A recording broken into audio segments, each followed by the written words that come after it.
Glória a Deus. Que maravilha. Queridos, vou dar uma breve palavra. Gênesis 5:3. Que maravilha. Que coisa maravilhosa, mesmo? Eles tinham um desejo, né, de ter um filho, e uma palavra liberada na boca de um homem de Deus. Por isso que eu falo, quando a bênção não vem do céu, ela sai da mão e da boca de um homem de Deus. Um homem de Deus liberou uma palavra, o mundo espiritual se moveu e está aí. Hoje os nossos olhos contemplam. Aleluia. Glória a Deus por isso. Tem mais alguém aqui que tem algum testemunho para contar? Tem? Não? Amém. Tem gente que está sendo abençoado, mas está igual mineirinho, né? Está comendo quieto. Essa igreja, irmãos, é uma igreja que tem sido muito abençoada. Tem pessoas que, igual a Carla teve um sonho profético esses dias. Tem pessoas, até mesmo da cúpula, dos obreiros, dos membros, que às vezes não está entendendo as coisas que estão acontecendo, está questionando, por que disso, por que daquilo, o que está acontecendo. Mas eu quero falar uma coisa para você. Em vez de você ficar perguntando por quê, pergunta para quê. Deus vai te responder. Nós estamos trabalhando, irmãos. Eu nunca viajei tanto quando eu ando viajando agora. Pastor, por que você está viajando tanto? Estou buscando, estou recebendo, estou buscando a estrutura, buscando aquilo que Deus tem para nós aqui. Nós tem menos de um mês para a gente ter o nosso aniversário. 6 anos de igreja. Não vou mentir para você não. Nós demos muitas cabeçadas. Muita. Não foi pouca não. Muita cabeçada. Eu pegar uma foto minha de quando a igreja inaugurou, uma foto minha agora, parece que eu envelheci nesses 6 anos 50. Você ri, né?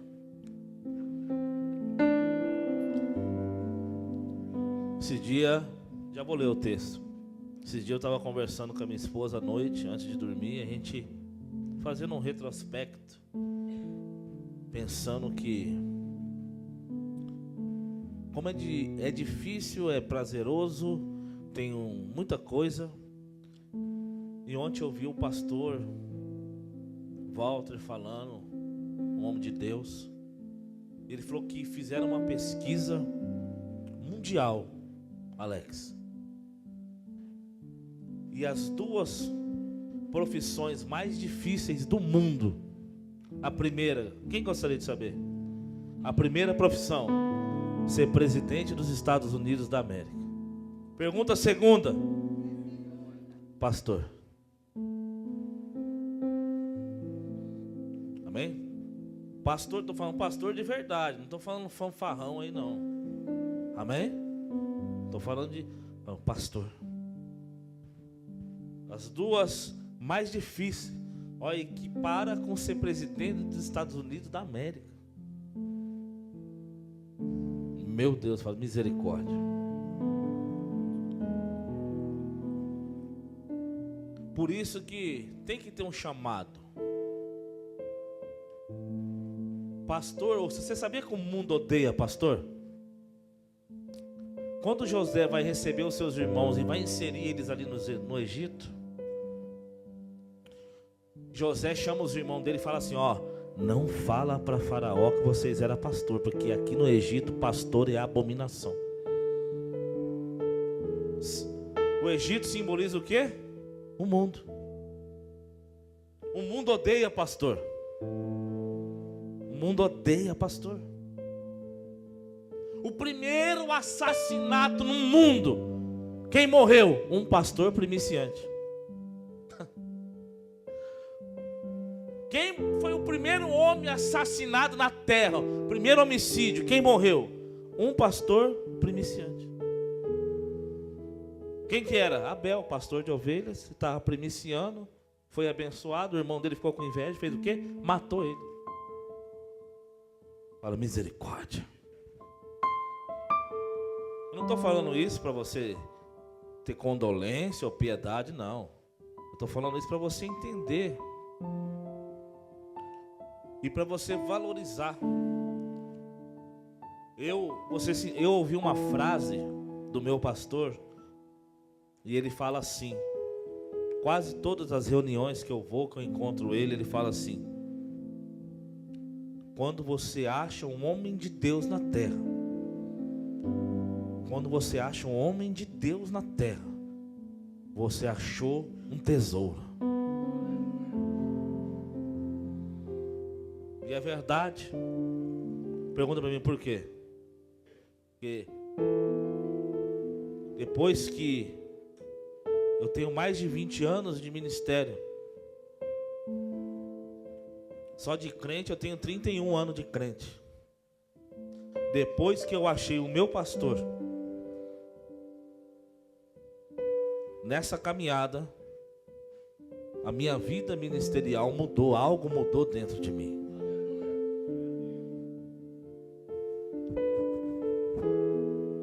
Algo mudou.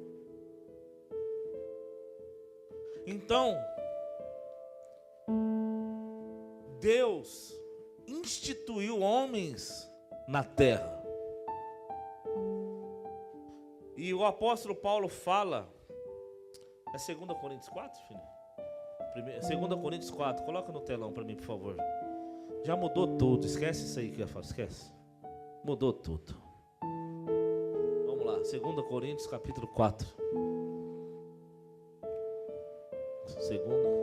Por isso, tendo esse mistério, segundo misericórdia que nos foi feita, não desfalecemos. Antes rejeitamos coisas que por vergonha se ocultam, não andando com astúcia nem falsificando a palavra de Deus. Assim nos recomendamos à consciência de todo homem, na presença de Deus, pela manifestação da... Próximo. Mas se ainda o nosso evangelho está encoberto, para os que se perdem está encoberto, nos quais Deus desse século cegou o entendimento dos incrédulos, para que eles não resplandeça a luz do evangelho da glória de Cristo, que é a imagem de Deus. Porque não pregamos a nós mesmos, mas o Cristo Jesus.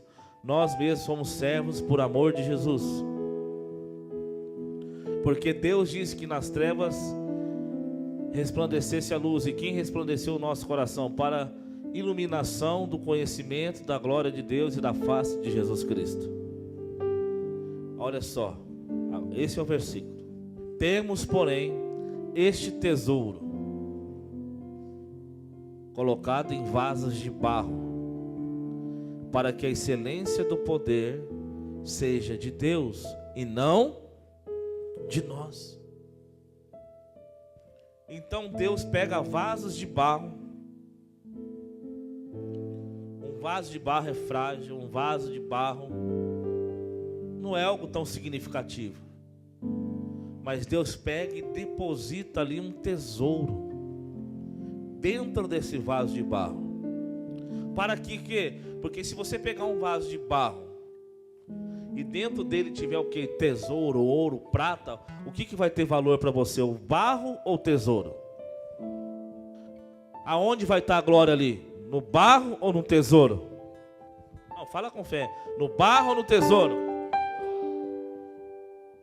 Então a glória é do tesouro, não do barro. E Deus faz isso. Deus pega homens e mulheres, barro, com defeito, Ele pega e deposita ali a sua glória, o seu poder. Ele deposita o seu tesouro. E às vezes você olha só para o barro. Ah, o barro, é o barro. Mas a questão não é o barro. A questão é que está dentro do barro. Às vezes você olha essa pessoa que está do seu lado aí, mas e o que Deus depositou dentro dela? Deus colocou algo dentro dela.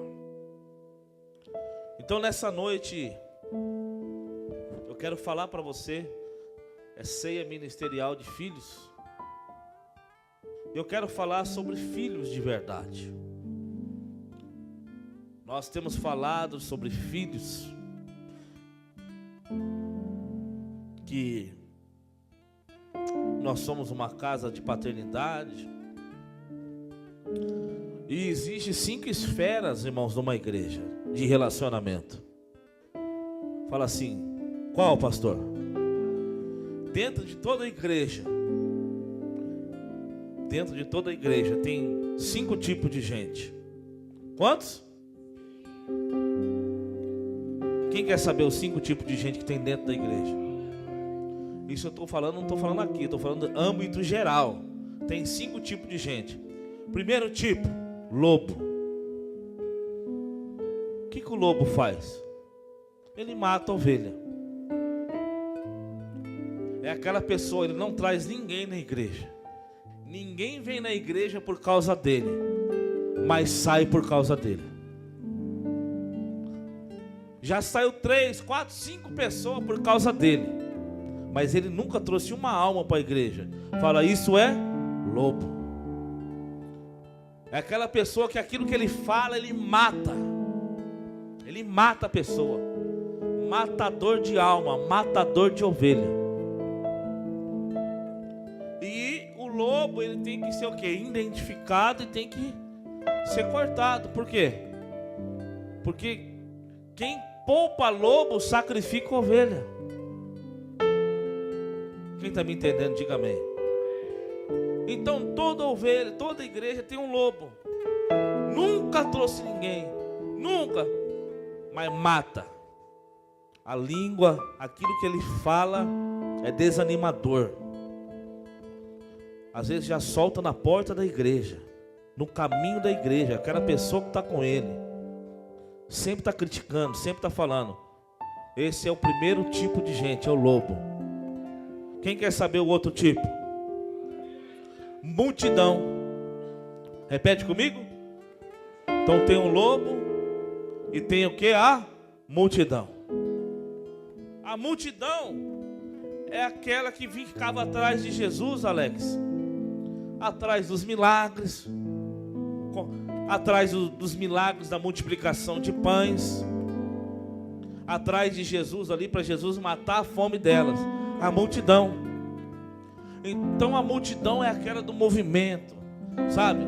Você faz uma campanha, traz o pregador de fora, lota. Isso é multidão.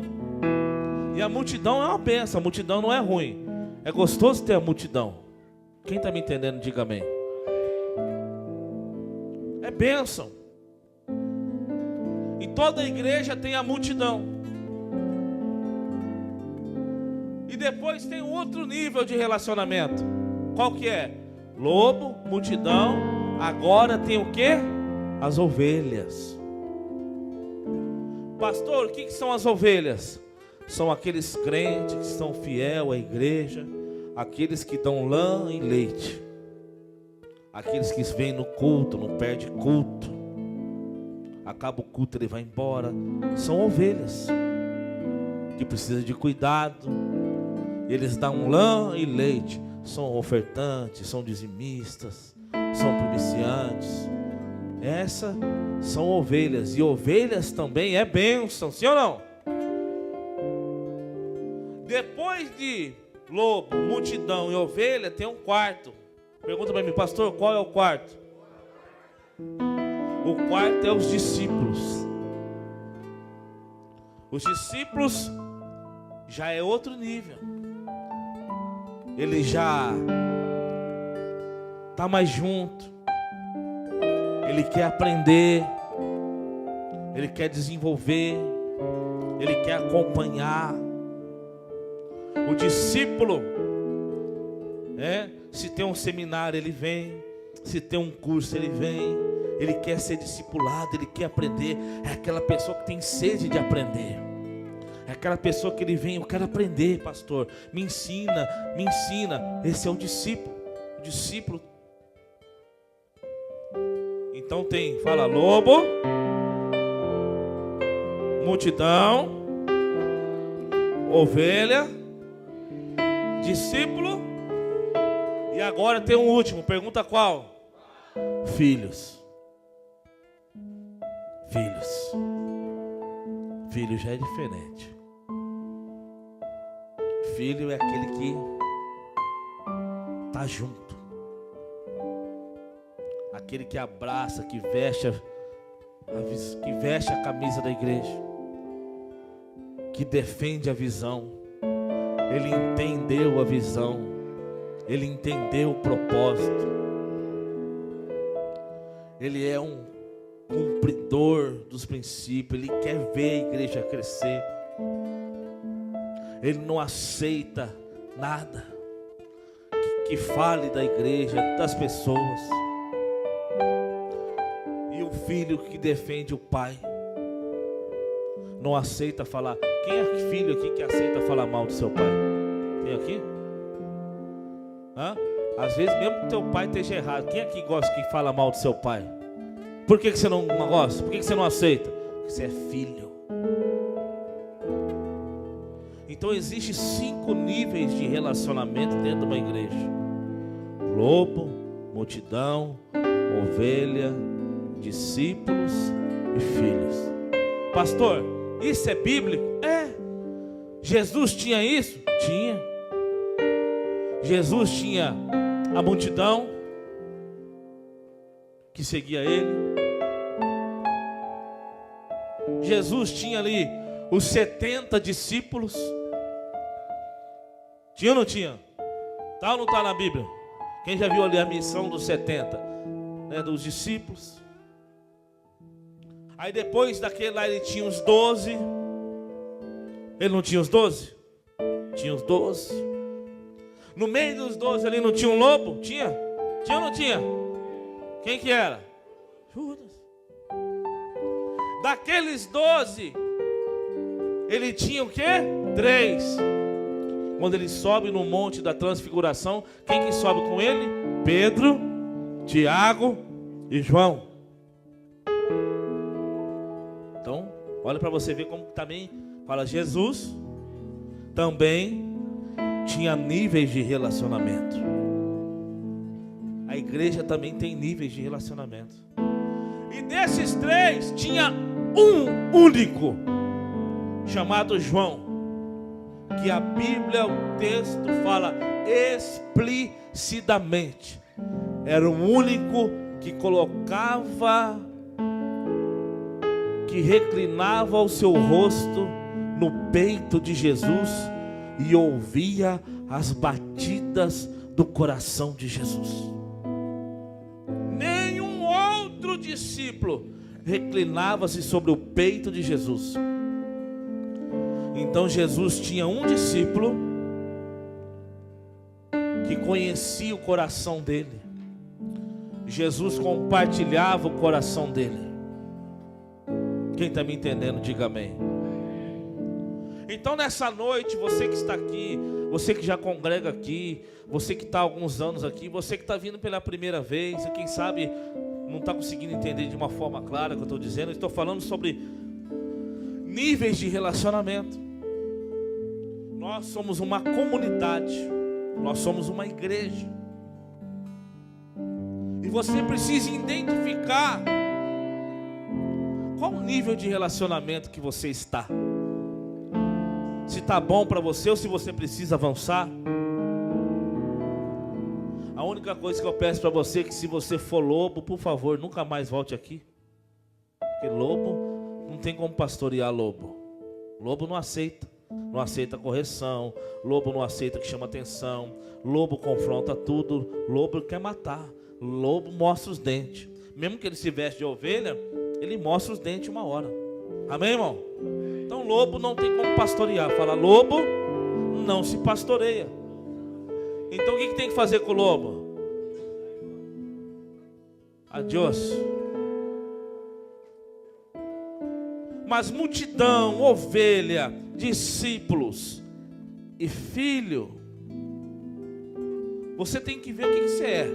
Qual o seu nível de comprometimento com a visão?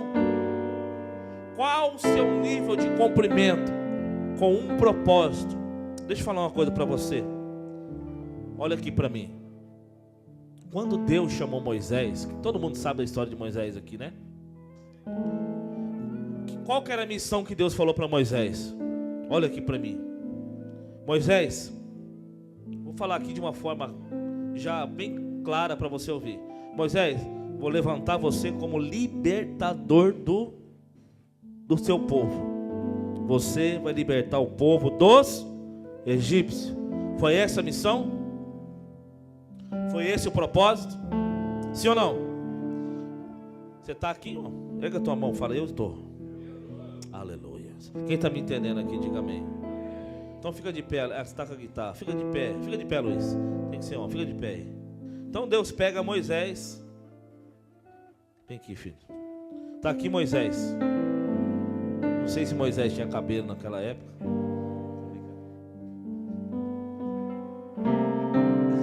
Amém? Aqui. Deus pega Moisés, olha aqui, está aqui Moisés. E Deus entrega para Moisés um propósito. Está aqui um propósito, uma missão para você, Moisés.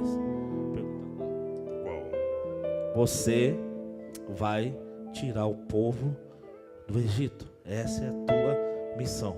Amém? Amém. Então está aqui Moisés. Quantos milhões de hebreus tinha naquela época? Hã?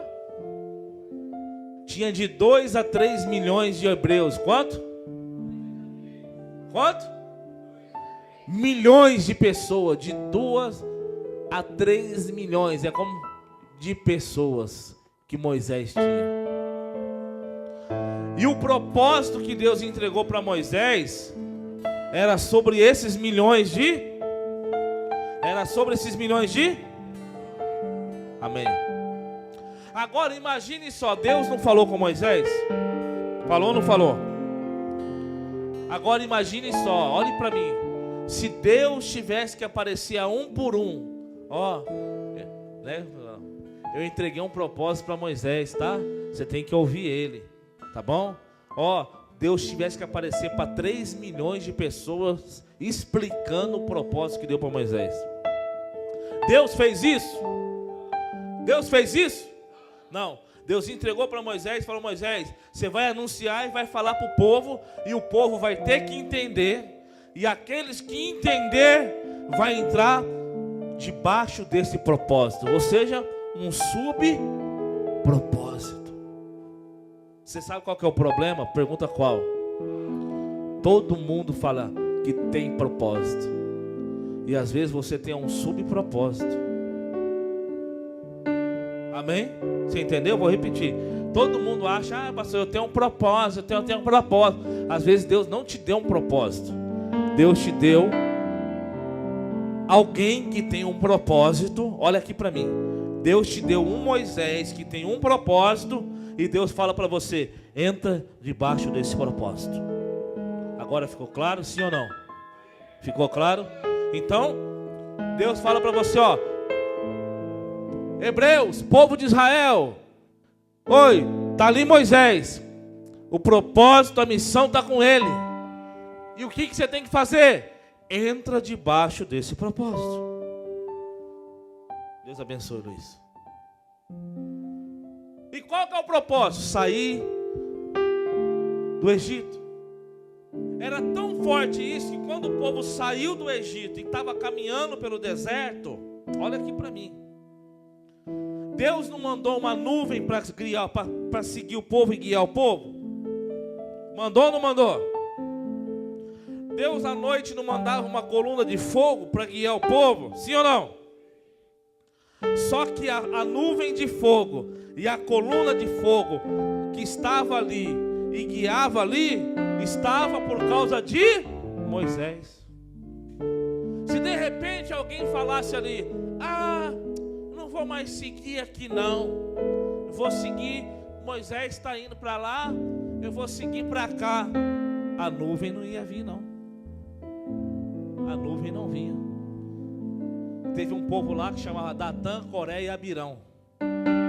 3 famílias lá falaram: não, esse negócio de Moisés aí, essa visão de Moisés, esse negócio de Moisés, não. O que Deus fez? Abriu a terra e engoliu eles vivos, porque estava fazendo uma rebelião no meio do povo. Então, você tem que seguir a nuvem. E teve um dia que teve a própria irmã, os irmãos de Moisés, questionou: por que Deus só fala com Moisés?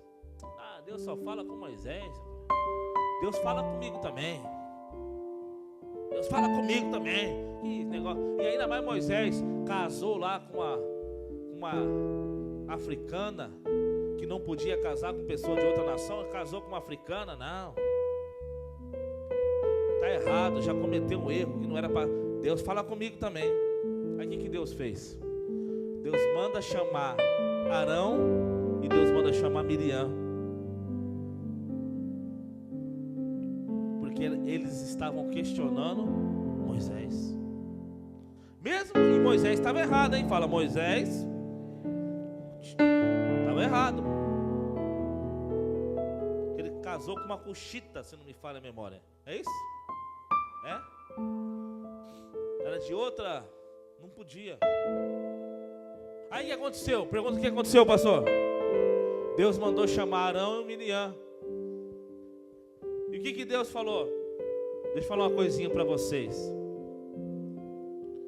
Moisés é meu servo e com ele eu falo face a face. E você, Miriam, porque você fala demais, olha o teu... Põe a mão aí, olha o teu corpo aí agora. A nuvem sai e Miriam está leprosa. Miriam está leprosa. Pergunta para mim, por que Miriam está leprosa? Porque ela questionou uma visão e uma autoridade. Pastor, e com Arão, o que Deus fez? Te mato depois. Por que Deus não matou Arão ali, não fez nada com Arão? Pergunta por quê? Porque Arão estava vestido da mitra sacerdotal. Ali tinha Urim e Tumim. E essa mitra, essa roupa sacerdotal, representava a autoridade de Deus. E Deus não pode se levantar contra a autoridade que Ele instituiu. Então Deus pega, aí até os irmãos brincam, né, os teólogos falam que Arão tomava banho com a mitra, dormia com a mitra.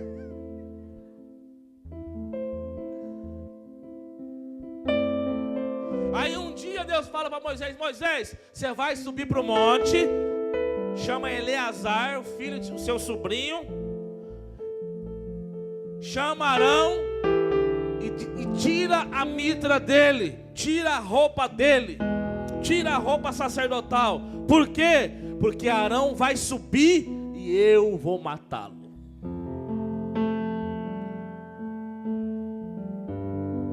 Fala, Deus mata. Deus dá vida e Deus tira a vida. Então qual que é o problema, pastor? Pergunta, qual que é o problema? O problema é que nós estamos trabalhando e queremos que você suba um nível de relacionamento, que você se torne um filho, que você não seja somente uma multidão, que você não seja somente uma ovelha, que você não seja somente um discípulo. Não, pastor, eu estou quietinho aqui, eu dizimo, oferto. Para mim tá bom, ovelha. Não.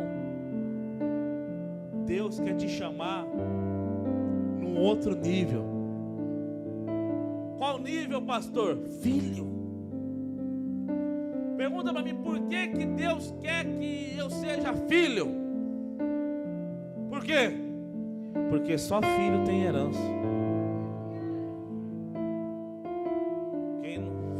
Só filho tem herança. Só filho tem o direito de herança.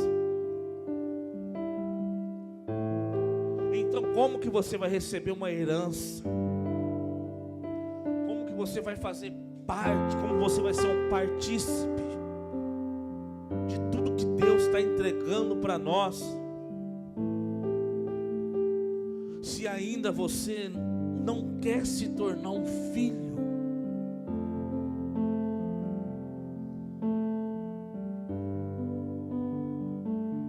você só quer viver para você e para a sua vida, mas isso é raso, a sua vida vai passar. Você acha que você vai viver quanto? 70, 80 anos? Só isso, acabou, morreu, acabou? Não. Deus, Ele chama você para coisas grandiosas, não só para essa vida, mas para o reino milenial, para o governo de Cristo. Entenda isso, irmão. Ah, pastor, não tenho mais idade, sou velho. Não existe idade, não tem essa, irmão. A qualquer momento você pode se tornar um filho ministerial, um filho. E Deus colocou no meu coração, por isso que eu estou finalizando. Nós precisamos de filho. Pergunta para mim, por que, pastor, que essa igreja precisa de filho? Porque Deus também queria filhos, e Ele só tinha um: Adão. Adão pegou, perdeu a paternidade, e agora Deus não tem filhos. Tem profeta, tem sacerdote, tem servos, tem tudo, menos filho. Na terra eu estou falando. Aí o que ele faz? Ele manda o seu único filho, unigênito, o único filho, e ele manda na terra com um propósito do quê?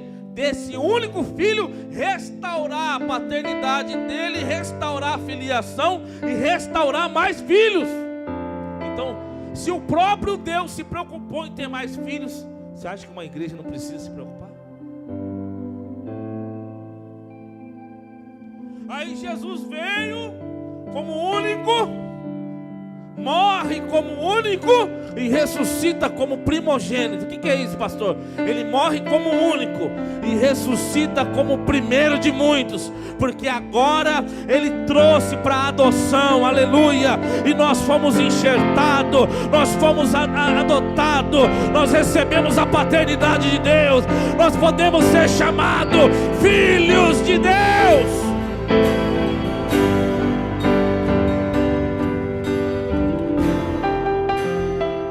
Prova para mim que o intuito de Deus era ter mais filhos. Ele já tinha Adão, deu errado na terra. Ele tinha o Jesus, o mistério escondido. Ele tinha Jesus, seu único filho. Mas ele fala: vou te mandar lá para você se vestir de carne, de osso, para passar toda a aflição. Você vai passar por todo o martírio. Para quê?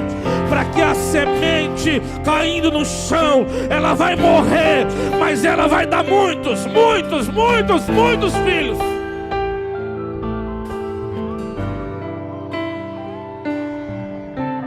Aí a prova é essa: antes de Jesus ninguém era filho. Abraão, não. Jacó, não. José, não. Ninguém, fala ninguém, jamais poderia se dar o nome a eu sou filho de Deus. Só tinha um que poderia falar: eu sou filho de Deus. E ele fala onde isso? Em João 14. Coloca para mim João 14, rapidinho. João 14. Quando ele está perto de morrer, quando ele está perto de ir para a crucificação, ele chama os discípulos e fala: olha, não se turbe o vosso coração. Credes em Deus e creia em mim, porque na casa de meu pai há muitas moradas. Se eu não fosse assim, eu não vou teria dito: vou preparar-vos lugar. E quando eu for vos preparar lugar, virei outra vez e vos levarei para mim, para que onde eu estou, estejais vós também. Quem quer saber o que Jesus está falando aí? Vou falar de uma forma bem português brasileiro mesmo, sem entender. Jesus está falando assim, ó: eu vou morrer, vai acontecer alguma coisa muito ruim comigo, vocês vão ver eu morrer, vocês vão ver eu ser crucificado, mas não turbe o vosso coração, não fique preocupado. Letícia, não fique preocupado. Por quê? Creia em Deus, porque Ele me enviou aqui, e creia também em mim, porque eu vou preparar lugar. Que lugar? Que lugar? Sabe por quê? A Bíblia fala: no céu não existe várias casas. Ai, não, só tem uma casa. Está escrito: Deus só tem uma casa, mas nessa casa há várias moradas. Isso é o que? Cultura judaica. Porque o judeu, ele faz a casa e ele constrói a casa inversa para a rua. Nós não construímos a casa de frente para a rua e coloca o quintal na frente da rua. O judeu faz o contrário. Ele constrói a casa de costa para a rua, e ali ele faz um pátio, e em volta daqueles muros ele vai construindo morada. Lembra daquela mulher? Vamos fazer um quarto para esse santo homem de Deus. Vamos construir no muro, porque ela não tinha filho. Então ele tinha uma casa, tinha muro e não tinha filho. Então o que ela fez? Ela fez um quarto, ou seja, ela fez uma morada para o profeta. É isso que Jesus está falando. O meu pai tem várias moradas, mas só tem eu de filho. O meu pai tem várias moradas, mas eu sou o único filho. Então eu vou preparar lugar, porque quando eu voltar, ou seja, quando eu morrer, eu vou ressuscitar. O meu pai vai ter um monte de filho. Ele vai ter um monte de filho.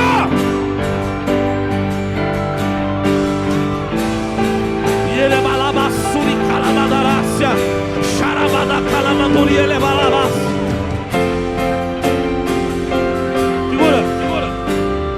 Jesus está falando, você prefere, olha no texto, se tiver escrito estiver, está errado, o erro de tradução. Jesus fala: para o lugar que eu estou, vós estejais também. Mas Jesus não estava ali com os discípulos? Sim, ele estava ali junto com os discípulos, mas ele fala: para o lugar que eu estou. Quando ele fala esse lugar que eu estou, ele está falando de uma posição, ou seja, eu sou filho, eu sou o único filho. Essa é a minha posição. A minha posição é de filho. Então, este lugar que eu estou como filho, eu vou trazer vocês para a mesma posição, e vocês vão ser filho de Deus.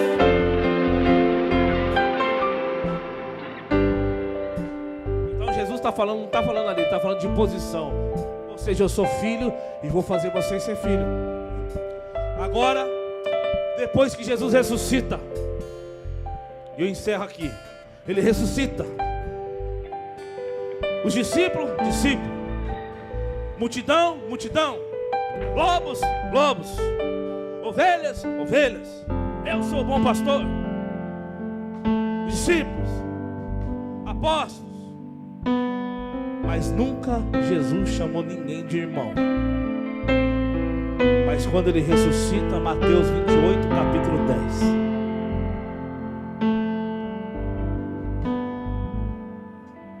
E então Jesus disse-lhes: não temais, ide e dizer aos meus irmãos.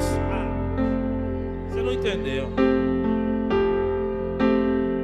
Ide e dizei aos meus discípulos, ide e dizei aos meus apóstolos, ide e dizei aos meus servos. Não, ele não falou isso. Ide e dizei aos meus irmãos que vão a Galileia. Por que ele fala isso? Porque agora vocês